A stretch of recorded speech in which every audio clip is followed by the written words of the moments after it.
They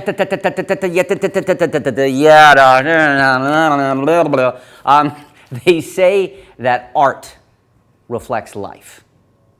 And these days, with the economy in what they call the shitter, I think it's kind of true. And I'm going to show you what I mean by this with a card trick here. Well, I don't know if it's a card trick, it's a magic trick at least.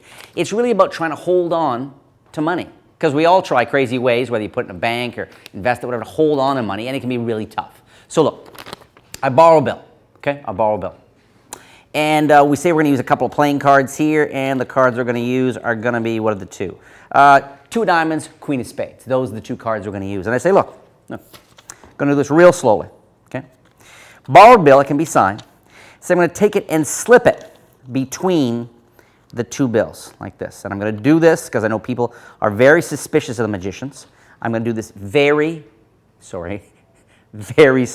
I'm even going to put a staple through the two cards and the bill, okay? I'm going to do this slowly.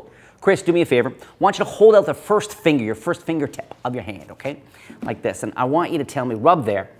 Is that a real staple? Yeah. Okay, now watch.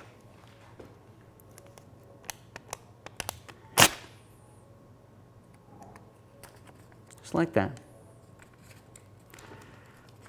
The bill pulled out from between the two cards, and what's absolutely sweet about this trick is this is a borrowed bill, and not only can these two stapled cards be closely examined, you can give this pair out as an awesome souvenir. Get a face card and a spot card, okay? Hold them both nice and neat together. Take your stapler and staple there. Now what I've stapled is not dead center. About 3/4 of the way I put a staple right through there like that, okay? So I'm using a duplicate, okay? The jack is a duplicate. There is the staple as my brother Chris comes in for the shot. There it is, the money shot. About 3/4 of the way stapled through, and I've got this here. Now, my setup, and you can do this. I mean, the cool thing about this trick is the only real setup on the whole thing is to get these two prepared cards on top. You just got to make sure you'll be able to feel that the stapled end of things is facing towards your end. All right, you're here. You borrow a bill. Talk about it's hard to hold on to your money. Say we're going to use, now you don't have to take these two cards and show these are the two we're going to use. And I'm covering this with my fingertips. So natural. Boom. You're so far ahead. To them it's just a couple of cards. It's actually 3 cards and 2 of them are stapled. So talk about being far ahead there. You don't have to start like that. You can just start by saying, I'm going to take your bill and put it between 2 cards. Thumb off the top card, take the pair underneath like this, and only now kind of give a glimpse of both if you want, okay? So it's up to you. But the stapled pair is underneath, all right? Now, another thing they don't know is once you took your stapler and stapled it, you know what you do with all the other staples? You say goodbye, because you don't need those. You are using in performance an empty stapler. That's another way that you are so far ahead on this sick trick, all right? So here's my position at this point. I put their bill between the two, and I don't put them here in the middle. I drag the cards down closer to the end, and I can very fairly show front and back. It's awesome, right? Then I take them onto the deck, and I can take this, and I come in, and I apparently staple. Sounds beautiful, okay?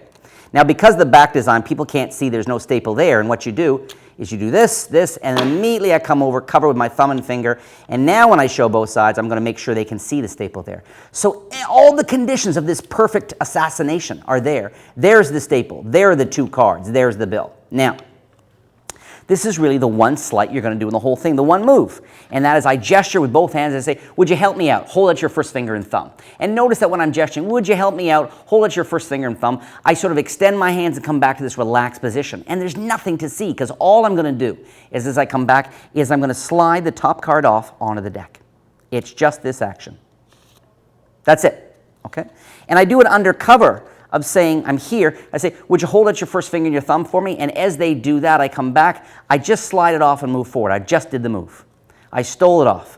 I come forward again in kind of a large action. Here, have them rub the edges of this. And now when I'm going to pull this, when I pull this like this, I do, and I've used this on a couple of tricks on this channel, I go a little sound, and boy, it adds so much. They don't think it's torn. They know it has to be torn. There's no other way.